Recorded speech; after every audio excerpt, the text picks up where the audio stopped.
മോളെ, എന്തൊക്കെയാ സത്യം ഈ പുറത്ത് നടക്കുന്നേ? മോളെ, രാഘവേട്ടൻ ഇനിയും അങ്ങനെ പറഞ്ഞുകൊണ്ട് നിന്നിട്ട് കാര്യമില്ല.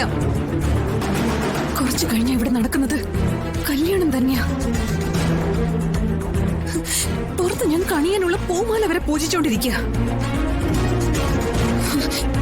എല്ലാവരും കൂടി എന്റെ ക്ഷമയെ പരീക്ഷിക്കരുത്.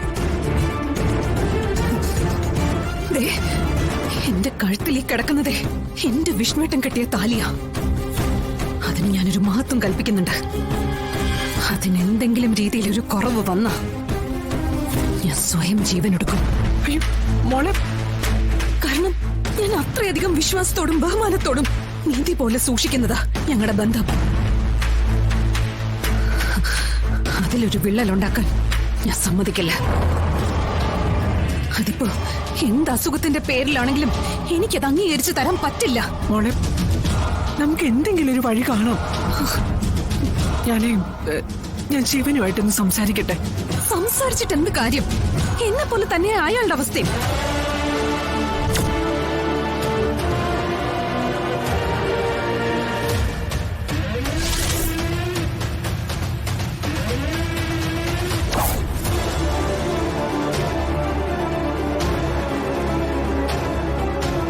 ഒരു വ്യത്യാസമേ ഉള്ളൂ. എന്നെ പോലെ കടുത്ത തീരുമാനങ്ങളൊന്നും അയാൾക്ക് എടുക്കാൻ പറ്റില്ല. പക്ഷെ ഞാൻ അങ്ങനെയല്ല. എന്റെ മനസാക്ഷിക്ക് ഉൾക്കൊള്ളാനാവാത്ത എന്തെങ്കിലും കാര്യം എന്നെ കൊണ്ട് ചെയ്യിപ്പിക്കാൻ ശ്രമിച്ച ഈ ശാലിനി ആരാണെന്നും ശാലിനിക്ക് എന്തൊക്കെ ചെയ്യാനാവൂന്നും ഞാൻ നിങ്ങളെയൊക്കെ അറിയിക്കും.